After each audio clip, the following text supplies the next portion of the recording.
এই মুহূর্তে স্মার্টফোন কেনার জন্য আপনার যদি বাজেট থাকে 10,000 থেকে শুরু করে 1,00,000 টাকা, তাহলে আজকের ভিডিওটা আপনার জন্য হেল্পফুল হবে যদি আপনি স্যামসাং এর ফোন কিনতে চান। রিসেন্টলি পিক্সেল এবং আইফোন নিয়ে এরকম ভিডিও বানানোর পরে আপনারা বলতেছিলেন যে ভাই সেম একটা ভিডিও স্যামসাং নিয়ে বানান। সো এই মুহূর্তে যে কোনো বাজেটে আপনি যদি স্যামসাং এর ফোন কিনতে চান, কোনটা আপনার কেনা উচিত, কোনটা ভুলেও কেনা যাবে না, কোন সময় আসলে আপনি পুরাতন ফোন কিনবেন, চলেন একদম A to Z আপনাদেরকে জানাই। এবং এখান থেকে যে কোনো মডেলের স্যামসাং এর ফোন যদি আপনি কিনতে চান অথবা যে কোনো ব্র্যান্ডের ফোন হোক নতুন বা পুরাতন, তাহলে ফারাজি টেকনোলজিতে যোগাযোগ করতে পারেন। যমুনা ফিউচার পার্কে তাদের ফিজিক্যাল শপ রয়েছে, আর বাংলাদেশের যে কোনো প্রান্ত থেকে আপনারা কুরিয়ার করে হোম ডেলিভারি নিয়ে নিতে পারেন। ফোন কেনার দরকার হলে যোগাযোগ করতে পারেন, আর না হলে তাদের ফেসবুক পেজে একটু ফলো দিয়ে রাখেন, বিভিন্ন সময় বিভিন্ন অফার দিয়ে দিতে পারে, আপনারই লাভ হবে। চলেন এবার শুরু করা যাক। একদম কম বাজেট থেকে শুরু করি, 10 থেকে 20,000 টাকা। এই বাজেটে বর্তমানে প্রত্যেকটা স্মার্টফোনের দাম বেড়ে গেছে। রিসেন্টলি আমি মার্কেটে যেয়ে ঘুরে ঘুরে একটা ভিডিও বানিয়েছি এবং আমি ঘোরাঘুরি করে একটা জিনিস খেয়াল করলাম, এই 10 থেকে 20,000 টাকা বাজেটের মধ্যে বর্তমানে স্যামসাং এর গ্যালাক্সি A07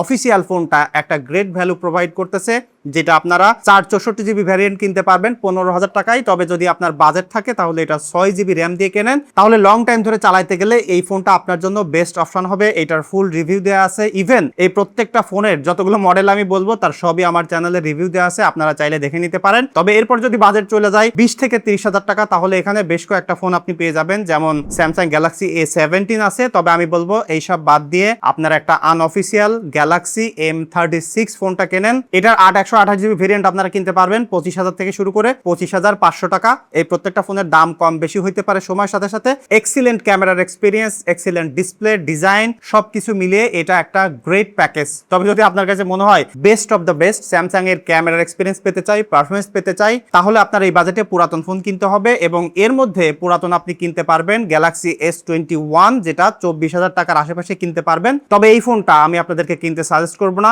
যদি বাজেট থাকে একটু বাড়ায় 27,500 টাকায় গ্যালাক্সি S22 কিনতে পারেন। S22 আমি আপনাদেরকে কিনতে সাজেস্ট করি না, তবে অনেকেরই সিনারিও এরকম আছে যে কম বাজেটে স্যামসাং এর এক্সপিরিয়েন্স নিতেই হবে, তাহলে আপনি গ্যালাক্সি S22 কিনতে পারবেন। অসম্ভব সুন্দর একটা ফোন, কিন্তু প্রবলেম যেটা পুরাতন ফোন তো, আর অনেক ডিসপ্লে ইস্যুস হয়েছে, ব্যাটারিও ড্রেন করে অনেক বেশি। তাছাড়া এই ফোনটা আমি লং টাইম ধরে চালাইছি, এক্সপিরিয়েন্স অনেক ভালো আছে। তবে যদি আপনার বাজেট থাকে 30 থেকে 40,000 টাকা, এর মধ্যে স্যামসাং এর এক্সিলেন্ট কিছু ডিভাইস পেয়ে যাবেন। যেমন নতুন আপনি কিনতে পারবেন গ্যালাক্সি A36, যেটার এখন দাম আছে হইল 8/128GB 33,000 টাকা। তবে 40,000 টাকায় আপনি A56 কিনতে পারবেন, যেটাও 8/128GB ভেরিয়েন্ট। এখন আপনি যদি 33,000 টাকায় নতুন A36 কিনতে যান, তখন আমি বলবো যে ভাই আপনি এটা কিনেন না, আপনি একটু কষ্ট করে টাকা বাড়ায়া 40,000 টাকায় A56 কেনেন। এই ফোনটার experience, build quality, performance, camera সবকিছু মিলিয়ে লং টাইম ধরে চালানোর জন্য যে কোনো টাইপের ইউজারদের জন্য সলিড চয়েস। তবে এই বাজেটে যদি আপনি স্যামসাং এর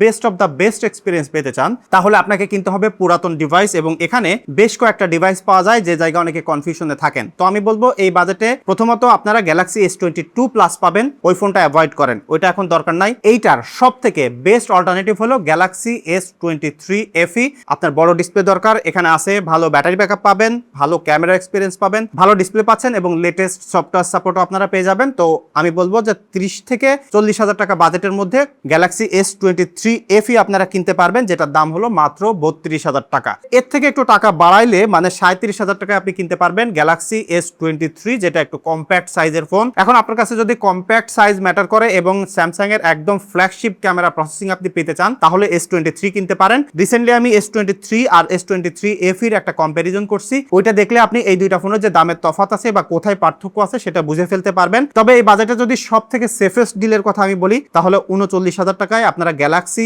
S24 FE ফোনটা কিনতে পারবেন। একদম নতুন জেনারেশনের একটা ফোন হিসেবে সব থেকে safest value for money device হলো এই বাজেটে গ্যালাক্সি S24 FE। এটারও একটা ফুল রিভিউ দেওয়া আছে, আমার ফ্যামিলিতে একজন ব্যবহার করে, এক্সিলেন্ট একটা ডিভাইস, এটা আপনারা নিশ্চিন্তে কিনতে পারেন। এরপরে বাজেট যদি চলে যায় 40 থেকে 50,000 টাকা, এখানে বেশ কিছু ডিভাইস কিনতে পারবেন, বাট কোনোটা আসলে লিটারালি কেনা যায় না। যেমন A57 পাবেন 50,000 টাকায়, ওইটা কেনা যায় না, ওভার প্রাইস একটা ফোন। ওর থেকে আপনারা A56 কিনলেও সিমিলার জিনিস পাবেন অনেক কম দামে। তবে এখানে আপনারা তিনটা পুরাতন ডিভাইস পেয়ে যাবেন, যার মধ্যে 48,000 পাবেন গ্যালাক্সি S24, একটা পারফেক্ট কম্প্যাক্ট সাইজের phone. Battery backup, design, camera, software support, video সব জায়গা থেকে এই ফোনটা আপনাকে 100% স্যাটিসফাইড করবে। আপনি যদি ছোট ফোন পছন্দ করেন তাহলে এই বাজেটে এটা সব থেকে সেরা একটা ডিভাইস। এবং আর একটা বড় ডিভাইস আপনারা পাবেন এই বাজেটে, S22 আলট্রা, যেটা অনেকেই আলট্রা সিরিজের প্রেমে পড়ে কিনতে চাইতে পারেন, তবে ভাই ভুলেও কিনেন না, ডিসপ্লে ইস্যুস হয়ে যাওয়ার পসিবিলিটি অনেক বেশি। ব্যাটারি ব্যাকআপ অনেক কমে গেছে এবং আমার পরিচিত একজন কিনেও এটাতে ধরা খেয়েছে গ্রিন লাইনের জন্য।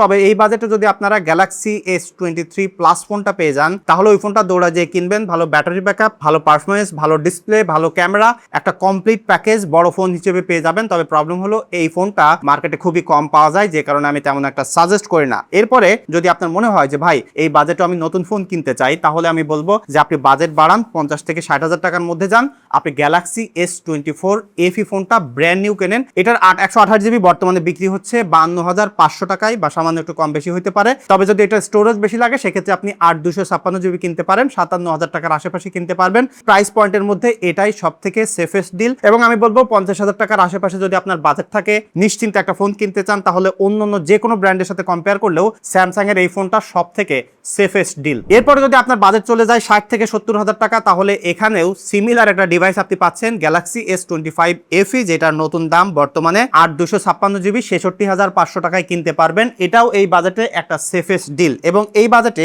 বেশ কয়েকটা পুরাতন ডিভাইসও কিনতে পারবেন, যার মধ্যে S24 প্লাস আছে, 60,000 টাকায় কিনতে পারবেন। এটা অনেক ভালো একটা ডিভাইস, যদি আপনারা মার্কেটে অ্যাভেলেবেল পান তাহলে এটা নিশ্চিন্তে কিনতে পারেন। তবে প্রবলেম হলো প্লাস সিরিজের ফোনগুলো মার্কেটে অ্যাভেলেবিলিটি অনেক কম, এবং এই বাজেটে বর্তমানে গ্যালাক্সি S23 আলট্রাও কিনতে পাওয়া যায় অ্যারাউন্ড 60,000 টাকা। রিসেন্টলি এর একটা রিভিউ করছি, আপনারা ওইটা একটু দেখে নিন, তাহলে এইটার বিস্তারিত জানতে পারবেন এবং রিস্ক ফ্যাক্টরগুলো জানতে পারবেন। এবং এরপর হলো সব থেকে ওয়াইজ ডিসিশন নেওয়ার একটা সুযোগ, মানে 70 থেকে 1 লাখ টাকা যদি আপনার বাজেট থাকে, তাহলে এখানে আপনি অনেক ফোন পেয়ে যাবেন, যেমন নতুন গ্যালাক্সি S25 পেয়ে যাবেন, S25 প্লাসও পেয়ে যেতে পারেন, S26 পেয়ে যাবেন। তো এই সব ফোনের চিন্তা ভাবনা বাদ দিয়ে আমি বলবো যদি আপনার বাজেট থাকে 70 থেকে 1 লাখ টাকা, তাহলে এখানে আপনার মাত্র দুইটা ফোন কেনা উচিত। একটা হলো আপনি যদি S24 আলট্রা নতুন পান বা পুরাতন পান, পুরাতন কারণ আপনারা কিনতে পারবেন অ্যারাউন্ড 75,000 টাকায়, এবং এই 75,000 টাকায় S24 আলট্রা একটা বেস্ট ডিল। আর যদি আপনি নতুনও কিনতে পান 1 লাখ টাকার নিচে, তাহলে ওইটা কিনতে পারেন। আর যদি মনে হয় যে ভাই আমার এর থেকে লেটেস্ট দরকার, তাহলে